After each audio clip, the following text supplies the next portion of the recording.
The Bulls get it in play to Michael Jordan. No timeout. Michael into the front court. Left corner shot by Jordan. Good!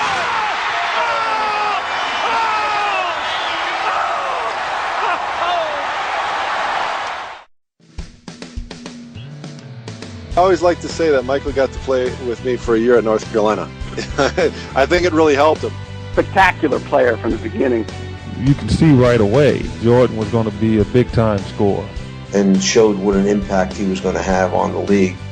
This is NB87, celebrating the 30-year anniversary of Michael Jordan's Chicago Bulls in the 1987 NBA season. Now here's your hosts, Adam Ryan and Aaron Steen. A quick disclaimer. We had to rely on backup audio recording for Aaron's side of the conversation. You'll note a few minor Skype glitches on his end. I've done my best to fix that, but sometimes that's just unavoidable. The audio quality on my end is still great.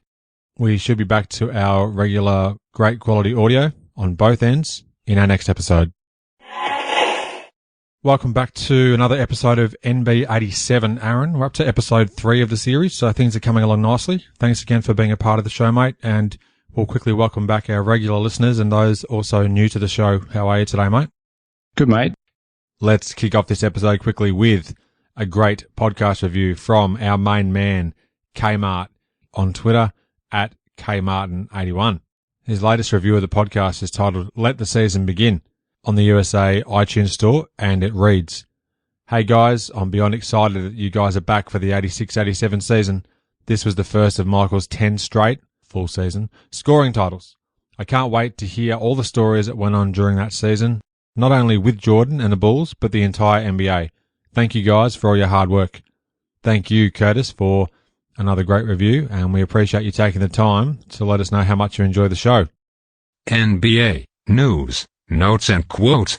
November 16th through 30th, 1986. The Bulls didn't play a game in between the 14th and the 21st of November, and we've had a bit of a dig to try and find out why we were unsuccessful. So if our listener has any clue as to why the Bulls didn't play for a week, because we're aware that they have a circus trip, to have a circus trip plus also a 7-day span of no games at all. Strange. Yeah, normally if the circus trip's on, they're obviously going to the West Coast somewhere, but just didn't play for the best part of 7 days, so quite strange. If you can help us out, then that'd be great. All right, mate. On November 16, only one of the 5 games played on this day was decided by less than 10 points. Thanks to the Magic Man, who had 34 points, the Lakers scraped home for a 113-111 win versus the visitors from Intrastate in Sacramento. Irvin hit a 12-footer with a second remaining to secure the Lakers the W. Derek Smith, formerly of the LA Clippers, led Sacto with 26 points and 10 assists. And Eddie Johnson, episode 41, great friend of the show, added 22 points. The story of the game, although in a loss, may have actually been the great play of Brooks Steppe. He hit a career-high 24 points on 10 of 15 from the field. And we've got a bit of fondness for Brooks Steppe going back to, I think, NB85, mate. Good to see Brooks Steppe-ing up his game. Now, I must mention quickly, mate, in another game on the same day, Moses Malone was a man monument for Washington, notching 38 points and 21 boards as the Bullets shot the visiting Pacers out of the building, 124-111. There were no games on November 17th, but as we know, mate, the NBA never stops. There's plenty of news going around.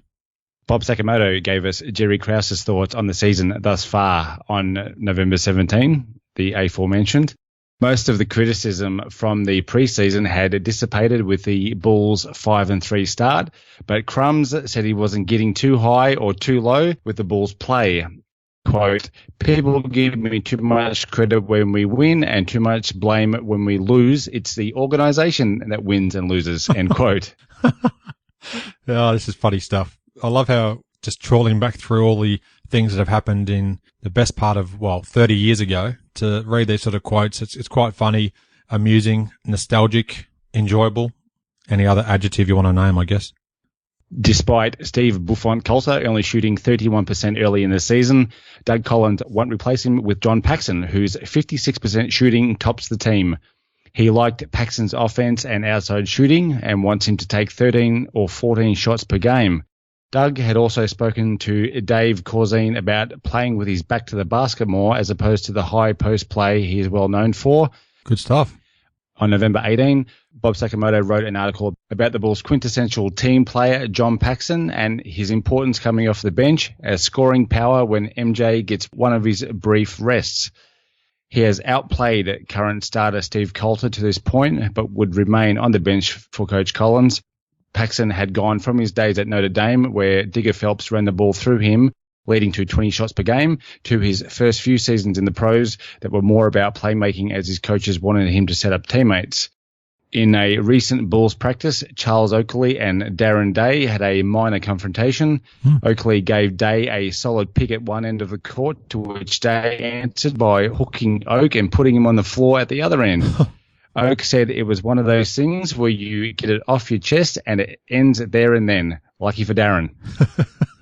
Lucky indeed. Could have been a bad day for Darren otherwise. Now, on the 18th, Alex English dropped 43 points, his equal third highest single game score of that season, as the Nuggets disposed of the New Jersey Nets 125-112. Fat Lever was dominant with 21 points, 15 rebounds, 7 assists and 3 steals. Now, Fat had a couple of other great games, and I'll probably mention a majority of those as we get through the rest of this episode too. On the 19th of November, though the visiting LA Lakers won the game 117-108 and improved to 7-1 on the season, the San Antonio Spurs' Alvin Robertson was a man on a mission. He dialed up a game-high 34 points, had 10 boards, 10 assists, and 7 steals.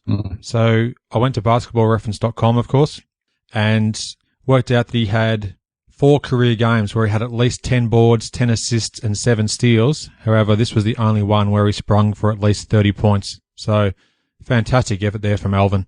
On November 20, today's Tribune included an interview with Bulls owner Jerry Reinsdorf, and among the points Jerry spoke about were his public image after the firing of Stan Albeck. He was dubbed a meddling owner with little knowledge of the game. He didn't want to mortgage the future of the Bulls with the signing of Joe Barry Carroll, and Jerry originally planned to rehire Stan Albeck the previous season, but adding Doug Collins was too good to pass up. He said he actually went into the meeting with Collins determined not to like him. Wow. And you think about what could have been. Stan was, as was Kevin Lockery, I reckon, as well, unlucky to get the lemon and sauce after 1 year. But moving ahead, I guess, Krause had other ideas as well, and they went with Doug Collins. So there you go. Now, on the 20th, mate, 5-time NBA All-Star Marques Johnson, quote, slammed his head into the stomach of teammate 7-foot Benoit Benjamin and fell to the floor, end quote. Now, this during the Clippers' 113-108 loss to the visiting Mavericks. Marques was carried off the court on a stretcher wearing a neck brace, so scary times. It would be the turning point in what would be a terribly frustrating and later heartbreaking season and subsequent years in Marques' life. After extensive tests, it was initially thought he'd only missed 2 to 3 weeks with spinal cord bruising. More on this as the season rolls on. Looking at the box scores, Denver must have been such a fun team to watch during the 1980s, and of course, retrospectively, we've gone back on YouTube and whatnot, and you can see how fun they were actually to watch. On this date, they defeated the visiting Trailblazers of Portland 142-128. Now, Alex English was sublime with 33 points and 13 assists. Fat was his usual fat self, 30 points, 10 boards, 7 assists and 5 steals. Just incredible numbers here from such a skilled little guy, comparatively speaking, I guess. Kiki led the Vanderway with 26 points for Portland. Not sure if I've used that one before. Jim Paxson added 20 points, and both Clyde Drexler and Terry Porter had double-doubles with 18 points and 11 boards and 12 points and 10 assists, respectively. Jerome Kersey, rest in peace, had 15 points and 7 rebounds. 2 points. No, you haven't used that one before. That's a good one. Secondly, there was a podcast episode of Timeout Bulls, which is done by Chuck Swirsky, who's the radio man for the Bulls at the moment, with Doug Collins. And Doug actually mentions on the podcast episode that Jerry Krause hired him to scout the team months before he was hired to coach the team, which I thought was one of the tidbits of the preseason of the 86-87 season. It blew me away that they hired him clearly with the intention of replacing Orbeck with him. It was cool to hear him talk about it with Chuck on Timeout Bulls. Now, you actually referenced that either in episode 1 of NB87, or was it the conclusion of NB86, episode 14 or 15? You might have talked about it, because I'm sure that you dropped the bombshell then, and I couldn't believe it. It was one of the best tidbits I'd actually heard. Yeah, it was the tidbit of the off-season, in my accurate opinion. I agree. On the 21st of November, Quinton Daye signed a contract with the Jacksonville Jets of the CBA. The Bulls didn't pick up his $325,000 option on his contract, and he stood to make about $500 per week playing in the CBA. Wow, what a massive contrast. I mean, stating the obvious, but when you think about it in those sort of terms, that's just incredible that he's down to $500 a week, which is quite modest, of course, but whew, wow. Later that same day, on the 21st, New York visited Chicago in front of 14,328, and Michael Jordan's last-second heroics gave the Bulls the win, 101-99 over the Knickerbockers, in a game that I'm sure our listener will be well familiar with. The Bulls' record improved to 6-3 on the season. Now, for Chicago, Jordan had 40 points, 6 boards, and 4 assists. Johnny Pax, 20 points. Brad Sellers and Dave Corzine each had 12 points apiece. And for the Knicks, Rory Sparrow, continuing his good form early in the season, had 22 points and 10 assists. Gerald Wilkins, 21 points. Kenny Skywalker, 20 points and 10 boards. Patrick Ewing, 6 points and 9 rebounds in 38 minutes. So not the usual production you'd expect from Pat, but you win some and lose some, I guess. I think I've just stolen your line from another episode. Michael Jordan set an NBA record by scoring 18 straight points in the final 6:29 of this game. With 8 seconds left and the score tied on a Gerald Wilkins basket, Jordan took the inbound and drove the length of the floor under pressure from several Knicks players and pulled up from 22 to hit a jumper with a second left on the clock.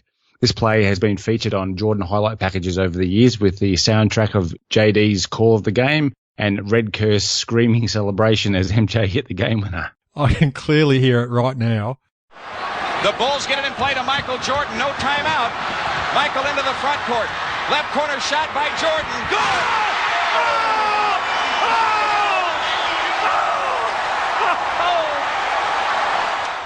Some great memories there. Jordan also had 3 steals in a 2-minute span of the fourth quarter to help get the Bulls over the line. MJ had a slow first half with only 12 points, but the Bulls got good play from Sellers and Paxson, who shot 10 for 15 from the field for his 20 points. Jordan played the game with a painful corn on his right foot, but got good help from the Knicks, who repeatedly forced him to his strength, the baseline. I didn't include it in our notes, mate, but I'm 99% sure that the previous record of consecutive points by a player was Leon Wood from the previous season. I think he was with the Washington Bullets, maybe. Yeah. He had 16 points, and that record was obviously broken by Michael Jordan's 18 straight in the game we've just talked about. And I think that he had that 16 straight against the Bulls in the game because we spoke about it. Okay. That recap was from the 22nd, and on the same day, the Bulls welcomed the aforementioned Washington inside the confines of the Chicago Stadium. A strong crowd of 17,229 watched Chicago extinguish the Bullets 93-84. Chicago improved to 7-3, so a good start for the franchise. For Chicago, Jordan had 22 points and 9 boards. Charles Oakley, 21 points and 12 rebounds. Earl the Twirl Curitan had 17 points and 10 boards. And Dave Corzine, 12 points and 8 rebounds. For Washington, Jeff Malone had 32 points. He was a bit of a gunner. I guess it makes sense when they're the Bullets. Moses had 17 points and 14 rebounds. And Terry Catledge, 10 points and 9 boards. Terry Catledge will forever be known as the guy who wouldn't give up his number 33 jersey for rookie Shaquille O'Neal, Adam. That's correct. Made him change to number 32. The corn on, not corn kernel, it was the, anyway, you know what I'm talking about. The corn on MJ's right foot was due to be x-rayed the following day for a suspected broken bone in his little toe. Wow. What was originally diagnosed as a soft corn, not a corn doing it again.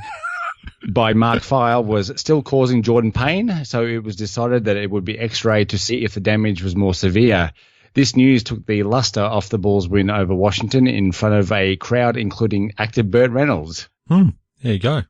good games from the usual suspects in Oakley, Corzine and Procuriton supported Jordan, who shot just 10 for 26 from the floor, as the Bulls never let the Bulls get any closer than 4 points during the game. This was the first win for the Bulls that wasn't decided in the final minute, though coach Doug Collins said it was good in such situations to have a, and I quote, nuclear weapon, end quote, in Jordan to close out teams. Oh, jeez. So, yeah, the bullets would not be strong enough to match up with a nuclear weapon, I suppose. Continuing games on the 22nd, there were 8 other games on that date, and Atlanta had a thrilling 97-96 home win versus Boston. Dominique dominated with 38 points, 5 boards and 4 assists, and he was ably assisted by Spud Webb, who had 17 points and 9 assists. Kevin Willis went for 10 points and 13 boards, and the Hawks were out to a 9-2 regular season record, so that's a great start from them. The Celtics dipped to 8-3 on the year, and Kevin McHale led the way, knocking down 25 points and grabbing 10 boards. Though Larry had 18 points, 10 rebounds and 9 assists, Bird fouled out with just over 1 minute left in the game, and that was the first time he'd done so in 465 regular season contests. Former podcast guest and friend of the show, Ricky Pierce, episode 28, scored 8 points in the last 2 minutes and 15 seconds at Sacramento to help Milwaukee put an end to the Kings' chances of victory. The Bucks were 107-99 victors. Moving on to November 23, there was just 3 games on this date. Each home team was victorious. The LA Lakers defeated Milwaukee, making it 9 straight Ws. Philadelphia, welcoming Charles Barkley back to the lineup, took care of Houston, and Portland were too good for Indiana. New Pacers coach Jack Ramsey received a standing ovation from the Portland fans. He led the Trailblazers to the 1977 NBA title and coached the team for 10 seasons. Now, on the 24th, there was no games on this date. However, of course, the Bulls news continued. On the eve of a 12-day West Coast road trip, coach Doug Collins said that these Bulls wouldn't be taking a 12-day vacation. Collins aimed to go 500 on the trip, whilst forward Charles Oakley said the team can go 5-2. The X-ray had yet to be done on MJ's tender right foot, and Dr. Heffron said it wasn't anything like the foot injury that occurred last season, and even if there were a fracture, he could tape it up and still play. Bob Sakamoto's article on the 24th detailed the Bulls' edge over their opponents in rebounding, offensive rebounding, and steals, and Oakley being 5th in the NBA in boards, and John Paxson being among the league leaders in field goal percentage at an impressive 56%. That's a great start there, and over the first, 10 games of the season, they were 7-3. I wonder how their form would go once they hit the West Coast. We'll find out shortly. On the 25th, the antitrust court case between former owners of the Bulls and Marvin Fishman was settled in favour of Fishman. The appeals court agreed that the group that owned the Bulls breached antitrust laws in preventing Fishman from buying the team in 1972. The decision made no difference to Jerry Reinsdorf ownership of the Bulls, only that the $10.2 million his group paid for the team was sitting in escrow until the conclusion of the case, and then would be divided up between the former owners and Fishman, depending on the outcome. In some good news for the Bulls, Jordan's foot was feeling better to the point that he cancelled the X-ray due to be done, and Jordan would continue to treat the soft corn with antibiotics. I'll tell you, all this talk of corn, the rains are here. Ed Nealy, episode 65 of the show, good friend of the show too, came off the bench and scored 19 points in just 26 minutes, the second highest single scoring game of his career in San Antonio's 117-99 home win against the New Jersey Nets. The Nets' Mike Jaminski was very good with 17 points and 14 rebounds. Spurs coach Bob Weiss said, quote, "The word is getting out on our secret weapon, Ed Nealy," end quote. The teams with the 2 best records in the NBA, Atlanta and LA Lakers, matched up in LA. The Hawks took home the Chocolates 113-107 and moved out to a very impressive 10-2 on the year. Dominique Wilkins top scored with 26 points. So your Hawks, mate, on fire. A good team back in the mid to late 80s. Definitely. Well, really breaking it down here on NB87, aren't we? They were a good team. This episode is sponsored by Captain Snooze. Captain Snooze. On the 26th, the Bulls had converted their fast start into ticket sales, wrote Bob Sakamoto. Their fast start had complemented an aggressive marketing and promotional campaign by VP David Rosengard. They had their earliest ever sellout against the Boston Celtics and were currently 4th in attendance overall in the NBA. That sellout, it was the earliest ever. The game was played at 4 a.m. No idea why. Sorry, go ahead, mate. Extraordinary. Sponsors were clamouring for a piece of the action, and WFLD TV's ratings were up 25% over the previous year. Another barometer, said Bob, was that celebrities and politicians wanted to be seen at Chicago Stadium. The likes of Kevin Costner and Burton Leon Reynolds had attended games, and no promotional giveaway gear was left over. The Bulls promo staff had been cautious with some of the negative off-season things, such as the drafting of Sellers over Dawkins and the trades of Woolridge and Green, that they had insulated themselves with post-game concerts and other promotions. Rosengard was aware of the wordplay of the Bulls' Rolling Thunder slogan being used as Rolling Blunder. That was in play if the Bulls didn't start the season well, but they were in good shape to this point. That's great. But speaking of some of those giveaways and promotional gear, I think the night that Burt Reynolds turned up, they had a run of cannonballs that they were giving away. Great movie. And I did feel that Burton Leon Reynolds did deserve the full name treatment. The man's a legend. I noticed that. I gave a quick snicker. Also on this day, it was reported that former Bull Quinton Daye was to sign a 3-year deal with the first year guaranteed with the Los Angeles Clippers. Okay. On the 26th, Chicago travelled to Denver, and 17,022 fans saw the Nuggets outscore the Bulls 33-25 in the fourth quarter to hold on for a 109-107 victory. Chicago dropped the first game on their West Coast trip, and they were 7-4 on the season. For the Bulls, Jordan had another blinder, 37 points and 9 rebounds. Charles Oakley, 14 points, 10 boards. Johnny Pax, 14 points. Dave Corzine, 13 points and 14 boards. Brad Sellers had 13 points, and Earl Curitan, 10 points and 8 rebounds. And for Denver, Alex English was again on song with 32 points and 7 rebounds. Bill Hanslick, 29 points, coming off a career high that we mentioned in a previous episode. And he had 6 boards and 6 assists. And Fat Lever, 19 points, 12 boards and 4 assists. The Bulls were 17 seconds away from the win before they came unglued, to use a Doug Collins saying. Sellers missed 1 of 2 free throws, leaving the Bulls up by 3. Notre Dame, Bill Hanslick tied it with a 3. Then Jordan missed a jumper, giving the Nuggets 2 seconds to win the game, which they did. Fat Lever's 8-foot bank shot gave the Nuggets a 109-107 victory, and the Bulls a 0-1 start on their road trip. Charles Oakley had 9 first-quarter points and Jordan 10, and Doug Collins was imploring his team to slow the game down, as a track meet versus the run-and-gun Nuggets would likely end in a loss. Again, the Bulls showed their ability to hang with the NBA's better teams, but couldn't withstand the Nuggets' running assault. Now, Don Nelson won his 500th game as a coach as host Milwaukee, defeated Washington 122-103. Terry Cummings, former guest and friend of the show, episode 17, had 30 points for the Bucks, and Ricky Pierce added 28. Milwaukee had a 43-point third quarter. Houston travelled to Indiana, collecting a 92-88 win. Rodney McRae, future Chicago Bull, was great. He had 21 points and 8 rebounds for the Rockets. Houston rookie Dave Feitl made his first start in the absence of Akeem Olajuwon due to injury, and he had 14 points and 11 boards. And from what I've read, Dave's contribution was vital in his team's victory. I could never get through it without laughing. On the 27th, there were no games whatsoever, mate, so let's get straight to the 28th, as you would do. Chicago took the show on the road and visited the Great Western Forum. The 17,505 on hand watched the Lakers hold on for a 110-103 win. The Bulls fought back with a strong last quarter, but simply ran out of time. Jordan's 41 points was a then season high by a Laker opponent, and the Bulls dropped to 7-5. Quickly for the Bulls, Jordan had 41 points and 10 boards.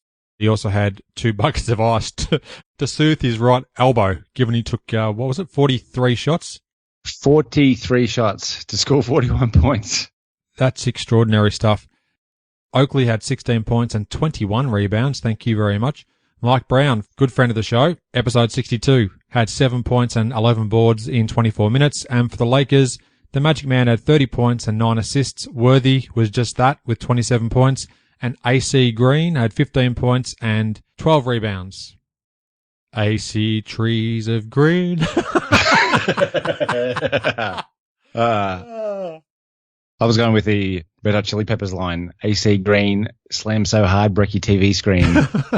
I'd probably prefer that over what I said, but I just thought of that on the spur of the moment. Sorry about that. Hello to all the San Antonio fans, if you're listening. The Bulls almost overcame a 21-point fourth-quarter deficit to just fall short at the Forum in front of a capacity star-studded crowd. MJ put up a stunning 43 shots. And was well supported by Oakley, whose 21 rebounds spurred the Bulls to 56 as a team, a season high against the LA Lakers. The Bulls trailed 96-75 when Jordan started a 12-0 run with 10:44 to go, and they got to within 4 late in the quarter. Jeez, that's a good effort. Magic said post-game, and I quote, "If they had more than Jordan and Oakley, they would be no fun to play at all," end quote.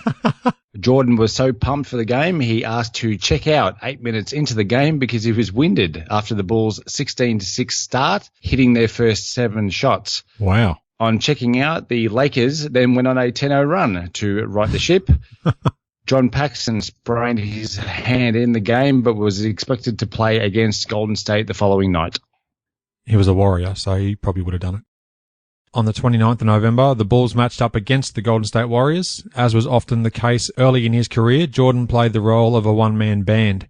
That wasn't enough as the Warriors were victorious 113-106 in front of 15,025 fans. The Bulls dropped to 7-6, so they'd lost 3 in a row.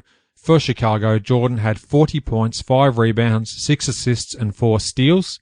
Mike Brown, 15 points and 6 rebounds, good form from him. Charles Oakley, 13 points and 9 boards. Brad Sellers, 12 points and 6 boards. And Alston Turner had a good game too, 10 points and 8 assists.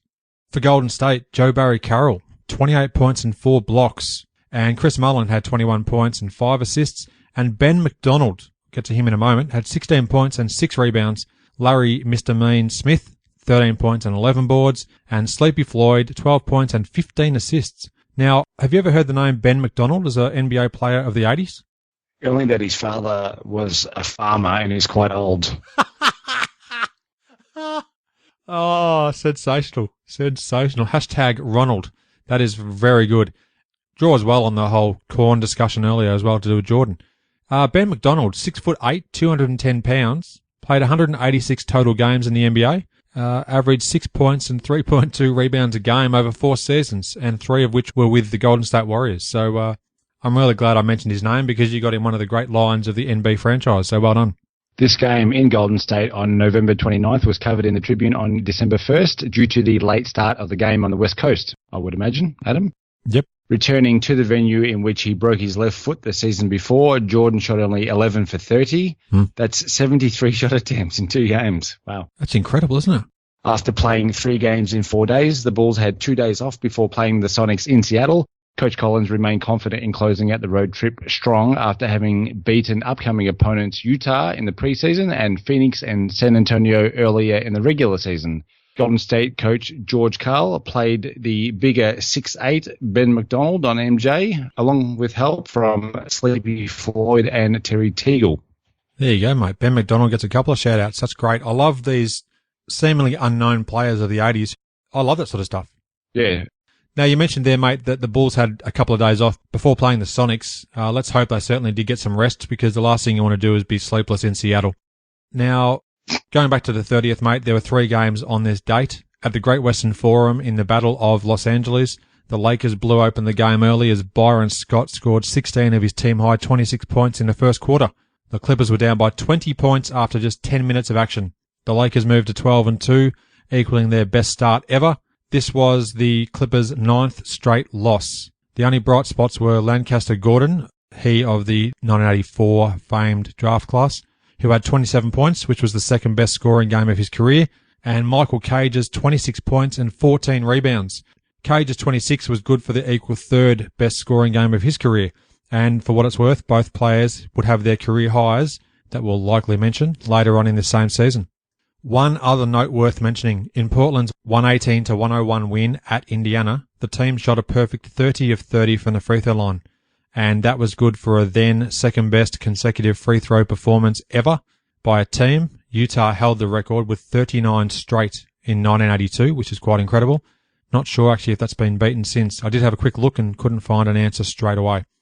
Anyhow, moving on quickly. Players of the week. November 16, it was Robert Parish of Boston. 24 points, 14.3 boards, 3.5 assists, 2 steals and 2.8 blocks per game for the Chief, and the Celtics went 3-1. November 23, Alvin Robertson of the San Antonio Spurs. He had 32.7 points, 6.7 boards, 7.7 assists and 7.7 steals. Thank you very much. As Spurs went 1-2. And November 30, Hot Rod Williams, the rookie, I should add, for Cleveland. He had 23 points, 13.5 boards, 2.5 assists and 3 blocks a game as Cleveland went 2-0. The player of the month for November was Michael Jordan. The Bulls went 7-6 for the month, and Jordan averaged 37.5 points, 6.2 rebounds, 3.5 assists, 2.5 steals and 1.7 blocks per game. And the coach of the month was the LA Lakers' Pat Riley, who guided his team to a 12-2 start, including a 9-game win streak. Rounding off things, mate, the high men for the period of time we're chatting about. Alex English had 43 points versus New Jersey on the 18th of November. 3 players had 21 boards. Moses for Washington versus Indiana on the 16th. Charles Oakley for Chicago at LA on the 28th. And Charles Barkley of Philly had 21 boards on the 28th of November. Eric Sleepy Floyd had 17 assists at Cleveland on the 19th of November. Are you still awake? Finally, checking the NBA standings through November 30, our division leaders were in the Atlantic. We had Boston at 10-4. In the Central Division, Atlanta were 12-3. In the Midwest, the Dallas Mavericks were 10-5. And in the Pacific, the Lakers were 12-2. The Bulls were 7-6 through the month of November and 2-3 in the span we've talked about today. And the cellar dwellers in the league, the New Jersey Nets and LA Clippers, who were 3-12 each. So there you go, mate. That rounds out episode 3 of the series. Anything you'd like to add before we do say goodbye? And on this farm, he had a giddy up. Thanks for listening. I hope you enjoyed the show and share my web address with your friends and colleagues, inallairness.com. Check out the podcast archive for plenty more episodes with high-profile guests. Follow me on Twitter at inallairness. Please add your like to the show's social hub, facebook.com/inallairness. Join me next time for another edition of the show.